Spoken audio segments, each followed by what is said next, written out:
It is 7 o'clock on a Tuesday evening in the middle of July, the hottest week of the summer. You walk out to your garden with the hose in your hand, the way you have walked out every single evening this month, and you turn the water on. You aim it at the base of your tomatoes, and you stand there. The water pools on top of the hard baked dirt. Some of it runs off down the row, a little of it darkens the surface and disappears. You stand there 15 minutes, 20, until your arm aches and the cuffs of your trousers are soaked, and you tell yourself the garden has had a good deep drink for the night.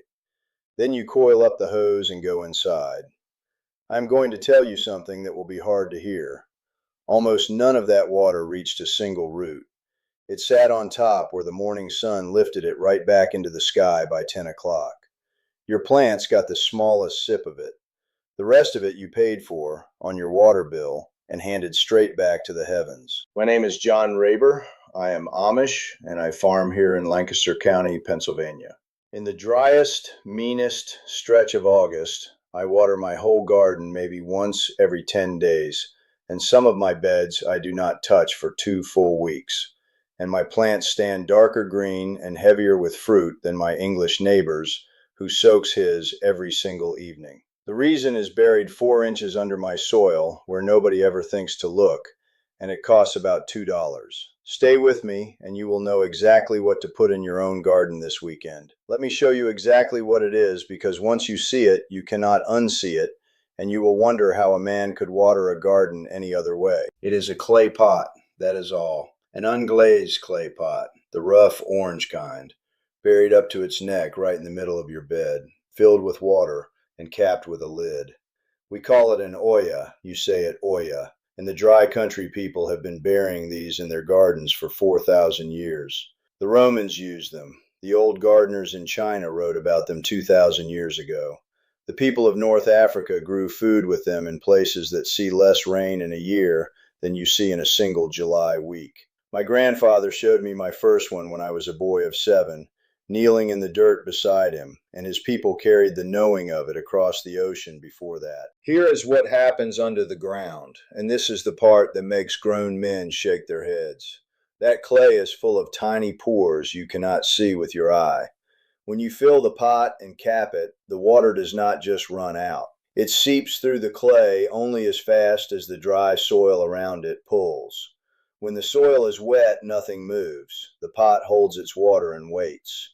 But when the soil dries, when your plants have been drinking and the sun has been working, the dry earth draws the water straight through the clay wall, slow and steady, right down at the roots where it belongs. The plant takes exactly what it needs and not one drop more. There is no puddle on top. There is no runoff down the row. There is nothing left on the surface for the sun to steal. Think about what that means. A hose wets the top 3 inches of your soil, and the sun has most of it back by noon. The Oya wets the deep soil at the root, and the sun never even knows it is there. That is the whole secret. You are not watering less and getting less. You are watering less and getting more, because almost none of it is wasted. But here is the part most folks get wrong, and it ruins the whole thing before they ever begin. The pot must be unglazed, that rough, dull orange terracotta, not the shiny painted kind. The glaze is a coat of glass, and glass has no pores. A glazed pot will hold water like a bucket and give your plants nothing. I have had people write me, angry, saying it does not work, and every single time, they bought a pretty glazed pot from the garden store. Get the plain rough kind. It should feel like a dry sponge, not like a dinner plate. Now the cost. A made-for-it Oya from a garden shop will run you $10 or $15, and it will outlast you if you treat it right. But I do not buy mine. I make them, and you can too, for about $4. Take 2 ordinary clay pots, the cheap kind with the hole in the bottom. Plug one hole with a wine cork or a dab of silicone. That is your pot. Set the second pot upside down on top as a lid, or use a clay saucer or just a flat stone. Anything to stop the water evaporating off the top and to keep the bugs and the leaves out. That is it. That is the entire materials list. A clay pot, a way to plug the hole, and a lid. Tell me in the comments below, how often are you out there with that hose right now? Every day? Every other day? And what are you growing this year that you are fighting to keep watered? I read every one of these. Here's how you set it. Dig a hole in the middle of your bed, deep enough that the pot sits with just an inch or two of its rim standing above the soil. You leave that rim up so dirt does not wash in and so you can find it to refill.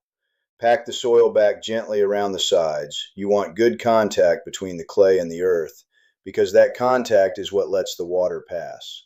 Fill it to the top with water. Set your lid on. Then plant your seeds or your seedlings in a ring around it, 6 inches to 1.5 feet out, depending on how thirsty the plant is. One pot the size of a gallon jug will quietly water a circle about 3 feet across. For a long row, you set them every 3 feet down the line. And then, and this is the part that still feels like magic to me after all these years, you walk away. You go do your work. The pot does the watering. You come back in 3 days or 5, or in the cool of spring, maybe a whole week, lift the lid and look inside. If it is getting low, you top it off from a watering can. That is your whole garden chore now, not standing with a hose every evening, lifting a lid and pouring a jug. In the worst heat of August, I refill mine every 3 or 4 days. In spring and fall, once a week, and I am being careful. Tell me what county you are in and what your summers are like, the dry heat kind or the wet, sticky kind, because that changes how often you fill, and the folks reading these comments learn as much from each other as they do from me. Now you are thinking, John, that sounds like more work, not less. Digging and burying and all that. You do that once. One afternoon, one time, and the pot stays in the ground season after season. Compare that to walking out with the hose 200 evenings a summer. And here is the part the drip line people would rather you did not hear. They will sell you a kit, the tubing, the little emitters that clog, the timer with the battery that dies, the pressure regulator, the filter you have to clean, $100, $200, and every spring something is cracked in the frost or a mouse has chewed a line, and you are back at the store buying parts. There is good money in a thing that breaks and needs replacing. There is no money at all in a clay pot a man buries once and uses for 20 years. That is the whole reason you never heard of it. Not a conspiracy, just the plain truth that nobody runs a commercial for the thing they cannot sell you twice. I will be honest with you about where this does not fit, because I am not here to sell you a miracle. An Oya is for garden beds and for watering individual plants, your tomatoes, your peppers, your squash, your melons, the things planted in a spot. It is not for watering a whole lawn, and it is not for a field of corn. If your soil is heavy, soggy clay that never dries, the pot will not draw the way it should, because the earth is never thirsty enough to pull. And in a hard winter, dig your pots up before the first deep freeze, or the water left in the clay will freeze, swell, and crack them right open. Bring them into the shed, set them back out in spring. Do that, and one pot serves you 10 years and more. There is one more thing my grandmother used to do that I almost left out. She would drop a single handful of good compost or aged manure into the planting ring around each pot before she set her seedlings. The slow water from the Oya carries the goodness of that compost down to the roots a little at a time, all season long, like a slow tea brewing in the ground. Her tomatoes were the envy of the whole church district, and that quiet trick was half the reason. If your people had an old way of watering or feeding a garden that I did not mention here, put it in the comments. Those little family methods are exactly the kind of thing that gets lost when nobody writes them down, and I would rather we kept them. So here's what I want you to do this weekend. Go get one rough clay pot, plug the hole, bury it in your busiest bed, fill it, cap it, and just watch what your plants do over the next 2 weeks while you barely lift a finger. Start with one. Once you see it work, you will be making them for every bed you own. Next time, I am going to show you how I save my own seed from these same plants every fall, so I never buy another seed packet as long as I live.